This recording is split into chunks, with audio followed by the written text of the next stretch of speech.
अस्सलाम वालेकुम व्यूअर्स, कैसे हैं आप सब। उम्मीद है खैरियत से होंगे। आप लोग देख रहे हैं नेक्सस स्टेट टीवी और मैं हाजिर हूं एक लेटेस्ट वीडियो के साथ।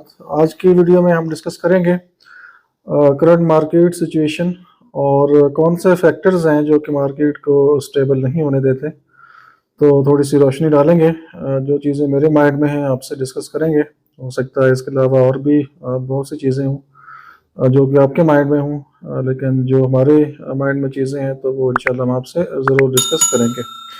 तो वीडियो को मुकम्मल देखिएगा ताकि आपको कंप्लीट इन्फॉर्मेशन मिल सके। और नए लोगों से रिक्वेस्ट है जो फर्स्ट टाइम चैनल के ऊपर हैं या वीडियोस को देखते हैं, चैनल को सब्सक्राइब कर लें और वीडियो अच्छी लगे तो लाइक ज़रूर करें और आगे अपने दोस्तों को भी शेयर कर दिया करें, क्योंकि हो सकता है किसी की इन्फॉर्मेशन में इजाफा हो।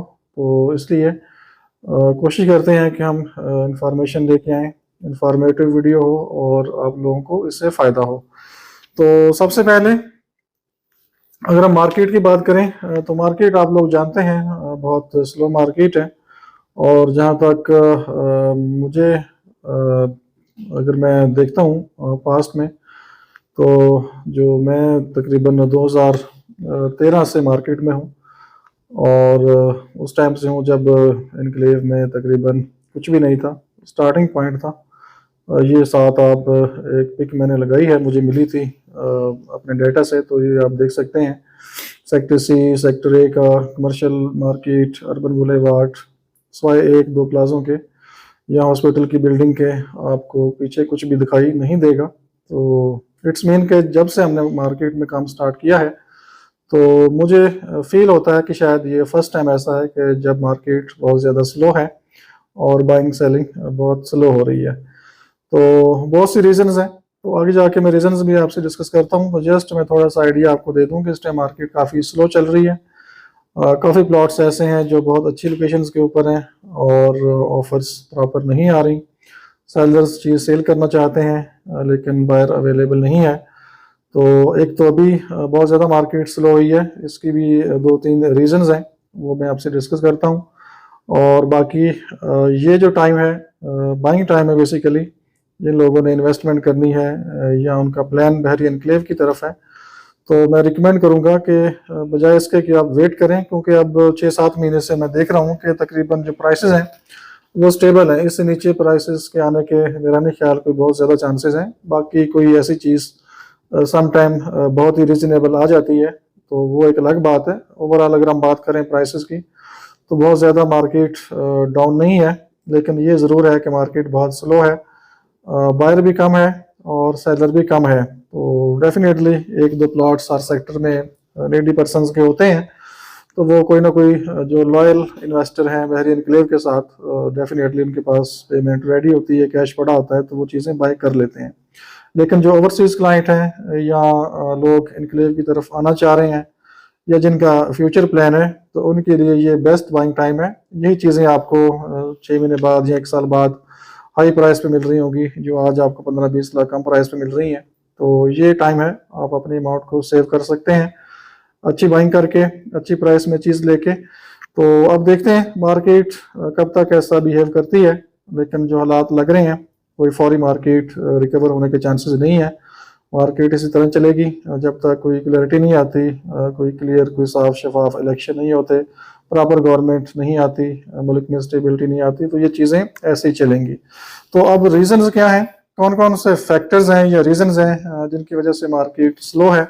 उसमें 2 चीज़ें हैं, एक तो एक्सटर्नल फैक्टर है और एक इंटरनल फैक्टर है। तो सबसे पहले एक्सटर्नल जो फैक्टर्स हैं वो तो पहले भी मैं आपसे डिस्कस करता रहता हूँ और आप लोग सब जानते हैं कि एक्सटर्नल फैक्टर्स में सबसे पहले गवर्नमेंट है, उसके बाद टैक्सेस हैं, फिर लॉ एंड ऑर्डर की सिचुएशन है, अनस्टेबिलिटी है, ट्रस्ट डेफिसिट है और डॉलर के रेट्स फ्लक्चुएट करते हैं। और हर एक का यही माइंड में होता है कि डॉलर्स ऊपर जा रहा है तो वो अपने इन्वेस्टमेंट्स को बाहर नहीं निकाल रहे। वो जिन लोगों के पास डॉलर्स हैं वो डॉलर्स ही रख के बैठे हुए हैं और बाकी लोग भी ट्राई करते हैं कि डॉलर ही बाई कर लें। तो ये एक्सटर्नल फैक्टर्स, इसके अलावा और भी चीज़ें काफ़ी हो सकती हैं। तो बहरहाल ये चीज़ें पहले भी आपसे डिस्कस होती रही हैं, तो आप लोग इन चीज़ों से बखूबी वाकिफ़ हैं। तो ये तो एक बहुत बड़ा फैक्टर है जो कि एक्सटर्नल है। अगर आपके एक्सटर्नल फैक्टर्स ठीक हो जाएं तो इंटरनल फैक्टर जो मैं आगे जाके आपसे डिस्कस करूंगा, उनका कोई बहुत ज़्यादा इफेक्ट मार्केट में नहीं होगा। तो सबसे जो मोस्ट इम्पॉर्टेंट है वो आपके एक्सटर्नल फैक्टर्स हैं, ये ठीक होंगे तो आपके जो इंटरनल फैक्टर्स हैं वो मार्केट को ज़्यादा डाउन नहीं कर सकते, और इंटरनल फैक्टर्स की वजह से कोई बहुत ज़्यादा अनस्टेबिलिटी मार्केट में नहीं आती। टेम्परेरी 1-2 हफ्ता या 1 महीने के लिए हो सकती है, लेकिन लॉन्ग टर्म के लिए आपके जो इंटरनल फैक्टर्स होते हैं वो मार्केट को इफेक्ट नहीं करते। तो इंटरनल फैक्टर्स क्या हैं जो कि मोस्ट इंपॉर्टेंट है आप सब लोगों के लिए और जानना ज़रूरी है, क्योंकि इस तरह की चीज़ें तो जो इनसाइड बंदा बैठा है या इंटरनली डील कर रहा है वही आपको बता सकता है। तो सबसे पहले जो इंटरनल फैक्टर है, न्यू डील्स हैं। जैसे अभी सेक्टर F1 की डील आई थी, इसके बाद फिर सेक्टर I की डील आई है, उसके बाद फिर सेक्टर P की डील थी। तो ये न्यू डील्स थी बेसिकली। तो जब ये डील्स आती हैं, ओपन फार्म्स आते हैं या इंस्टॉलमेंट प्लान्स आते हैं, तो जो आपका इन्वेस्टर होता है बाकी सेक्टर्स में जो सेल परचेज कर रहा होता है, डेवलप प्लॉट की, पोजेशन प्लॉट्स की, तो वो इन्वेस्टर फिर आपका इन डील्स की तरफ अट्रैक्ट करता है ओपन फार्म की वजह से। कुछ डीलर्स गाइड ऐसे करते हैं कि वो कहते हैं बस न्यू डील में अभी प्लॉट लें, 1 महीना होल्ड करें तो आपको प्रॉफिट ही प्रॉफिट है। तो इस तरह की जब चीज़ें न्यू डील्स अनाउंस होती हैं, तो फिर जो आपका इन्वेस्टर होता है या इवन एंड यूज़र होता है या जिसने शॉर्ट टर्म इन्वेस्टमेंट करनी है, तो वो फिर अट्रैक्ट होता है न्यू डील्स की तरफ, ओपन फार्म्स की तरफ। तो उसकी वजह से जो आपके बाकी सेक्टर्स में सेल परचेज है वो काफ़ी स्लो हो जाती है। और दूसरी चीज़ ये होती है कि जब ओपन फार्म्स आते हैं, न्यू डील्स आती हैं, तो उनकी प्राइसेस कम होती हैं। अब कुछ लोग ऐसे होते हैं जिन्होंने 6 मंथ के बाद अपना कंस्ट्रक्शन करनी है या उसको पोजेशन चाहिए या 1 साल बाद चाहिए, तो वो लोग फिर प्राइस कम की जो अट्रैक्शन होती है उसकी वजह से वो लोग डेवलप प्लॉट्स नहीं बाय करते। वो कहते हैं हमने कौन सा फौरी घर बनाना है, तो हम जो न्यू डील है उस तरफ चलते हैं। तो इस वजह से जो एक मार्केट में प्राइस की स्टेबिलिटी आनी होती है वो नहीं आ पाती, और लोग जो डेवलप प्लॉट्स हैं उनको छोड़ के फिर ओपन फार्म्स की तरफ या न्यू डील्स की तरफ जाते हैं, और इसकी वजह से जो डेवलप सेक्टर आपके होते हैं उनकी मार्केट डाउन हो जाती है, और वहाँ पर बाइंग सेलिंग स्लो हो जाती है। मीन्स सेलर तो अवेलेबल होते हैं लेकिन बायर अवेलेबल नहीं होता। हो सकता है कोई जो एंड यूजर जिसने फौरी घर बनाना हो तो वो उन चीज़ों को बाय करे, लेकिन ये जो मार्केट के हालात बने हैं 1-1.5 साल से जो मार्केट हम देख रहे हैं, तो इन हालात में न्यू डील्स आई हैं, और न्यू डील्स की वजह से जो मार्केट चल रही थी डेवलप सेक्टर की, क्योंकि जो मोस्टली एरिया है बहरी एनक्लेव का वो डेवलप है, तो जब आपकी सेल परचेज डेवलप सेक्टर में स्लो हो जाती है तो मार्केट इफेक्ट होती है और मार्केट में स्टेबिलिटी नहीं आती। तो सबसे बड़ा जो फैक्टर इंटरनली है वो न्यू डील्स हैं, और न्यू डील्स की वजह से जो मार्केट में स्टेबिलिटी आनी होती है वो नहीं आ पाती, और ना सेल परचेज में भी स्टेबिलिटी नहीं आती और प्राइस में भी स्टेबिलिटी नहीं आती। इसके बाद अगर हम इंटरनली बात करें तो न्यू प्रोजेक्ट्स समटाइम अनाउंस हो जाते हैं। फॉर एग्जांपल मार्केट अपने एक नॉर्मल बिहेवियर में चल रही है आजकल के हालात की अगर हम बात करें, तो अगर इसी असना में नया प्रोजेक्ट अनाउंस हो जाता है कहीं भी, तो जो इन्वेस्टर होता है वो अपनी अमाउंट्स रोक लेते हैं। एंड यूज़र भी जिन्होंने इन्वेस्टमेंट करनी होती है, या ओवरसीज इन्वेस्टर्स या ऐसे क्लाइंट भी होते हैं जो मार्केट में चीज़ें सेल आउट कर रहे होते हैं कम प्राइस पे न्यू प्रोजेक्ट में जाने के लिए। तो ये भी एक बहुत बड़ा फैक्टर है जो कि आपकी मार्केट को स्टेबल नहीं होने देता और मार्केट आपकी डाउन हो जाती है। अब अगर हालात देखें तो बहरिया पेशावर की वजह से बहरिया एनक्लेव में काफ़ी जो इन्वेस्टर इन्वेस्टमेंट करना चाह रहे थे या इन्वेस्टमेंट कर रहे थे वो रुक गए हैं कि हम बहरिया टाउन पेशावर में जाएंगे और वहाँ इन्वेस्टमेंट करेंगे।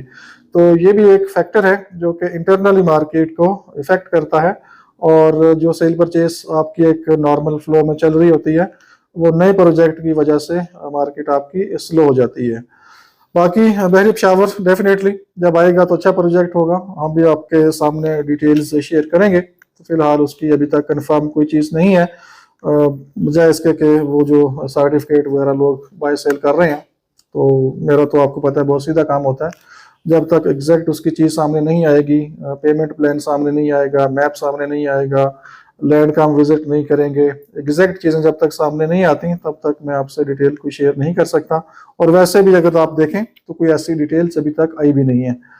तो जब इंशाल्लाह डिटेल्स आएंगी तो हम आपको एग्जैक्ट इन्फॉर्मेशन देंगे क्योंकि हम डील करते हैं ऑथेंटिक और एग्जैक्ट इन्फॉर्मेशन के साथ। इनके अलावा एक और इंटरनल फैक्टर है, फॉर एग्जांपल डेवलप सेक्टर है, और डेवलप सेक्टर के अंदर सम टाइम कुछ ओपन फार्म्स अनाउंस हो जाते हैं। एक तो न्यू डील्स प्रॉपर होती है ना, कि एक सेक्टर है उसमें से 8-10 स्ट्रीट्स आपने एक नई दे दी हैं, कोई 2-4 कनाल या 10 कनाल नई लैंड क्लियर हुई है, तो वो एक अलग चीज़ है, वो नई डील एक अलग चीज़ है। चले एक सेक्टर है उसकी साइड पे एक डील आ गई है, तो वो फिर लोग कंपेयर करते हैं उस सेक्टर को और नई डील को, और उसमें जो रीजनेबल या उन्हें चीज़ समझ आती है तो वो उसमें बाइंग करते हैं।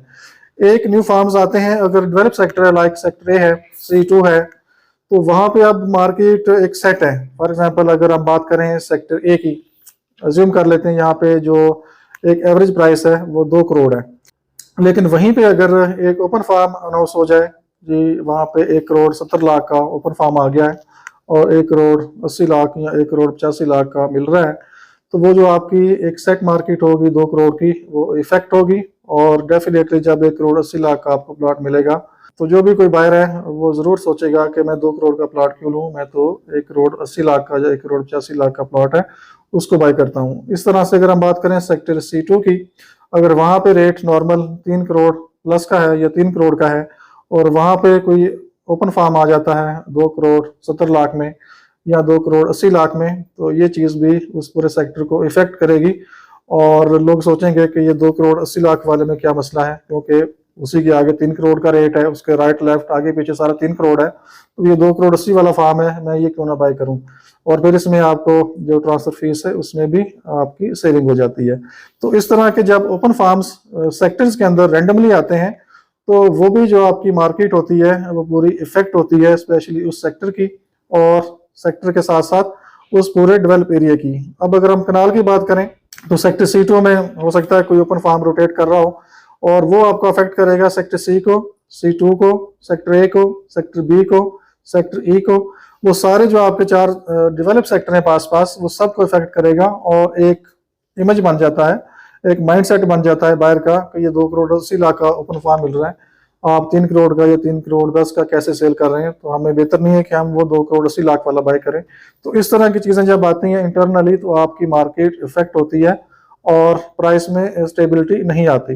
तो अब ये डेफिनेटली अब बहरिया का अपना मैटर है, उस पर तो हम बात नहीं कर सकते, जो मैनेजमेंट ने डिसीजन लेना है उसके ऊपर ही है।